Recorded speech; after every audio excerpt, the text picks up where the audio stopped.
A hora de prestar contas com o leão da Receita Federal começa a se aproximar. Nós vamos conversar com o advogado, economista e contador Francisco Arrighi, diretor da Fradema Consultores Tributários. Boa tarde, senhor Francisco, tudo bem? Boa tarde, muito prazer, muito bom estar com você aqui. É um prazer recebê-lo. Quando a gente vai fazer declaração de imposto de renda, a gente precisa de um advogado, de um economista ou de um contador? O que é mais útil nessa hora? Um contador. Um contador. Um contador, ele sabe manejar melhor os números na declaração.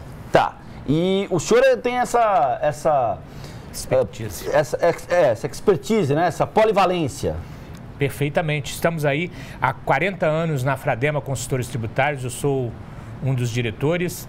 Somos uma equipe de 300 profissionais, espalhados em 10 estados do Brasil, dando atendimento e consultoria tributária aos nossos clientes. A base de contribuintes na Receita tem crescido. Demais. Mais gente entrando no mercado de trabalho, mais gente atingindo renda para declarar, etc. e tal. Mas o volume de declarações retificadoras também tem crescido muito e ele pode dar uma dimensão da complexidade do sistema tributário nacional ou é apenas falta de atenção pontual nas declarações? Na verdade, o sistema tributário nacional, não só pessoa física como jurídica, é muito complexo. Nós temos hoje, em média, 300 mil leis, portarias e regulamentos que mexem com essa questão e se modificam todos os dias. E esses programas que a Receita faz, na verdade, há pouco treinamento, muitas pessoas não estão acostumadas com a internet e aí, por isso, o grande número de erros que acontece diariamente. E aí, por isso, também um crescimento muito grande do número de retificadoras e o número de malhas que acabam, a malha fina acaba gerando também a retificadora. Qual é o erro mais comum? Se o senhor tivesse que elencar esse erro mais comum, qual é? O mais comum de todas é o ponto e a vírgula na hora de lançar o número. Ao colocar um determinado total de rendimentos anuais, rendimento tributável, total de rendimento anual. Aí a pessoa vai escrever 20.430,90. Só precisamos de colocar o ponto, a vírgula antes do 90. Não precisamos de ficar colocando pontos que o próprio sistema já coloca sozinho. Então a pessoa quer colocar os pontos todos e acaba errando os números. Aí o grande número é no ponto e vírgula. Tá.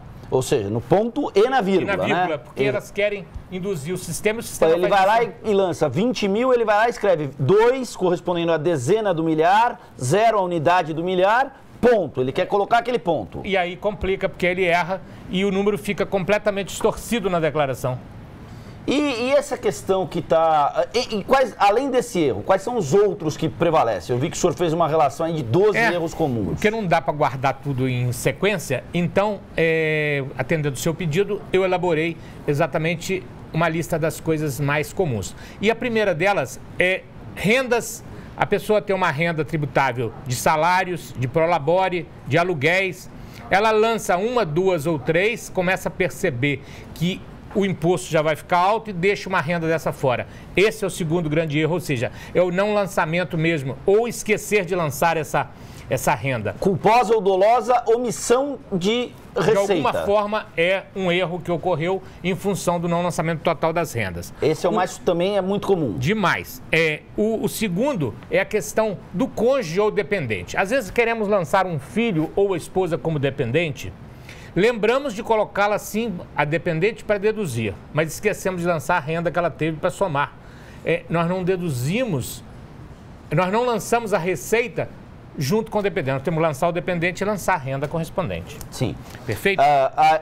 Tem ocorrido um expediente aí no mercado de seguro-saúde, especialmente, que eu queria falar com o senhor. Certo. Que diz respeito ao seguinte... Os contratos de pessoa física com os planos de saúde, eles têm se tornado, são grandes os volumes de empresas desse setor que recusam esse contrato. O senhor, individualmente, não pode mais fazer um contrato com uma grande empresa do setor de seguro-saúde. Mas o senhor, a sua esposa e seu filho podem, se tiver um contrato social de uma empresa da qual o senhor faça parte, o senhor pode fazer um contrato de pessoa jurídica. Certo. Essa declaração na física não pode ocorrer? Não pode, porque o plano de saúde informa o banco de dados da Receita quais são as pessoas físicas que efetuaram o pagamento das suas mensalidades do plano. E aí o fisco tem muita facilidade de saber que aquele CPF não foi contemplado com o pagamento de de um plano de saúde. Que aquele ou plano... apenas no CNPJ daquela empresa. E esta dedução é impossível. Um volume de malhas muito grande nesse sentido, muito grande mesmo. Esse tipo de erro. As pessoas deduzem mesmo assim aquilo que a empresa desconta, porque às vezes a empresa normalmente desconta parcialmente. E como ele...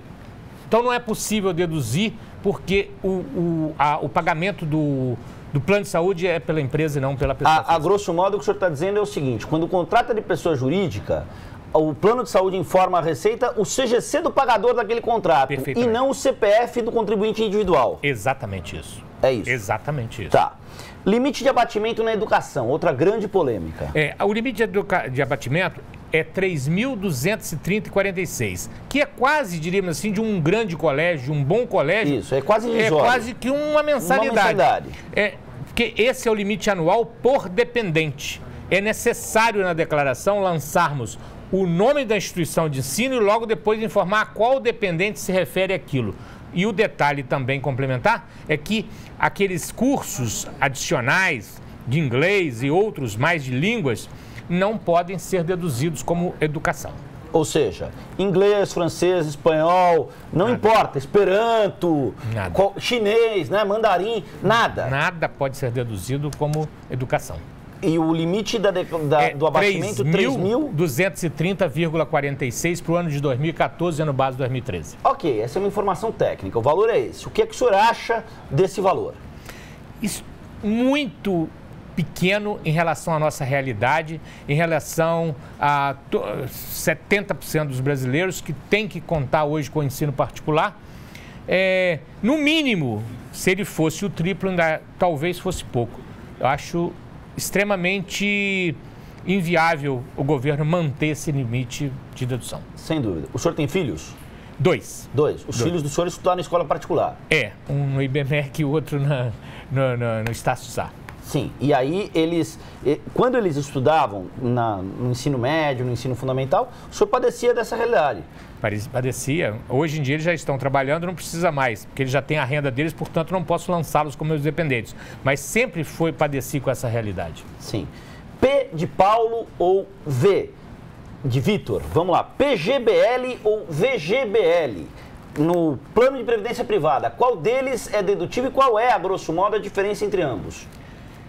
Há até uma indução dos bancos ao vender esses planos, dizendo que planos de previdência privada podem ser deduzidos no total. Não. Apenas o PGBL pode ser deduzido em 12% do imposto devido. O que pode ser deduzido é o V? Não. O que pode ser deduzido é o PGBL. PGBL. O VGBL não pode ser deduzido. Por que não pode? As pessoas perguntam muito por que não pode. Porque é o seguinte... O plano que pode é aquele que nós, ao lançarmos, deduzimos, e o outro, ou seja, tudo que a gente vem contribuindo, ele é considerado como pagamento efetuado e não como somatório de acréscimo patrimonial, por esse motivo. No caso do VGBL, que o contribuinte aguarde a mordida do leão quando for sacar. Quando for sacar, a incidência de imposto será sobre o total. Sobre o total. Exatamente. E no caso do PGBL, 12% do imposto devido. Do imposto devido que ele paga. Por exemplo, se ele tiver pouco imposto a pagar, a aplicação no PGBL é um péssimo negócio. Péssimo negócio. Péssimo negócio. Do ponto de vista econômico. Perfeitamente. O PGBL fica sendo um mau negócio. Por falar em economia, quem perdeu dinheiro na Bolsa no ano passado? O ano passado foi um ano muito ruim para investidor profissional, para mercado de capitais. As perdas foram expressivas na Bolsa de Valores. Quem perdeu dinheiro na Bolsa faz o quê? As rendas obtidas através da Bolsa... Rendas, primeiramente, antes de responder a sua pergunta, elas, quando ultrapassam um montante de comercialização de 20 mil mensal, incide o imposto de 15% pagável no mês seguinte e depois lançado na declaração apenas complementarmente. As perdas obtidas podem ser compensadas, mas somente com o mesmo tipo de carteira. Carteira de mercado à vista, carteira de índices, carteiras de opções. O prejuízo obtido na opção não pode ser deduzido do mercado à vista. Isso ocorre também com muita frequência erros. Então, os abatimentos podem ser no futuro ganho. não dá para deduzir de nada da declaração e só pode ser deduzido se algum dia você tiver ganho. Sim, mas espera aí. Aí o que o senhor está dizendo, acho que eu entendi errado. O prejuízo não se deduz. Deduz do ganho da Bolsa se teve algum dia. Ele não se deduz ali na hora do imposto devido, nada disso. Deduz de um futuro ganho que haja na Bolsa e dentro da mesma carteira. Trocando em miúdos, se eu apliquei R$1.000 na Bolsa de Valores hoje e eu tiver 1.100 no ano que vem, sobre esse valor de 1.100 no ano que vem, eu vou pagar imposto de renda sobre esse 100 de crescimento da. Se esse 100 tiver ultrapassado a R$20.000, existe a incidência de imposto. Isso. Se ele não tiver, digamos que ao você chegar no ano seguinte, você fez o resgate e você tinha 800. Ficou 200 de prejuízo. Isso. Quando você vender um outro lote de ações à vista, esses 200 você pode compensar lá na frente. Isso, era isso. Dá para fazer essa compensação. Dá para fazer a compensação no próprio ganho, mas da mesma origem de carteira. Tá. E outro assunto que tira o humor e muitas vezes cria problemas, inclusive familiares, é a questão de pensão alimentícia. Pensão alimentícia. É outro grande imbróglio? Imbróglio pelo seguinte, a separação ela ocorre num determinado ano e naquele processo que houve na justiça é fixado pelo juízo um determinado valor que o marido ou a esposa vai pagar um para o outro como pensão alimentícia. Então ficou fixado lá, por exemplo, R$2.000. Em especial quando tem filhos, né? Exatamente. Os anos vão se passando, a esposa conversa com o marido, olha, está muito pouco, eu quero... Dá para você dar um aumento? Aí ele resolve dar um aumento para R$3.000. E aí ele entende que faz o depósito todo mês na conta da esposa, aquilo é um comprovante, e ele vai lá e deduz os R$3.000 como tendo pago a esposa. Não, isso não pode. Nós temos que fazer uma escritura pública, um mútuo entre os dois, ou fazer um contrato particular e arquivar no título dos documentos, para que isso tenha valor legal perante o fisco. As pessoas pagam livremente ou alteram a sentença do juízo, ou faz uma escritura pública, ou faz um contrato particular com registro.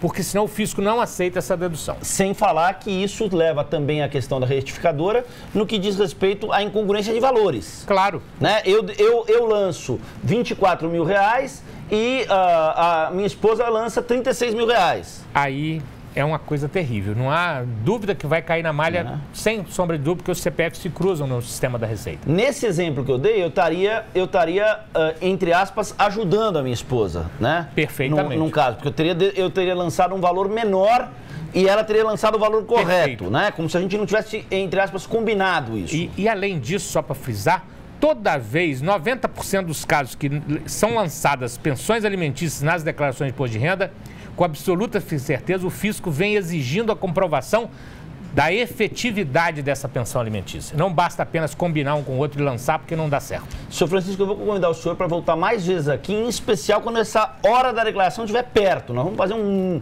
mutirão de dúvidas aí pontuais da declaração, fazer uma edição especial do Espaço Livre com o senhor, para a gente conversar sobre isso. Foi um prazer recebê-lo. Muito obrigado, agradeço muito a oportunidade. Quando precisar, estou sempre à disposição. Convite aceito. Aceito totalmente. Então, legal. Francisco Arrighi, consultor, economista, advogado, contador da Fradema Consultores, esteve conosco aqui no Jornal da Câmara.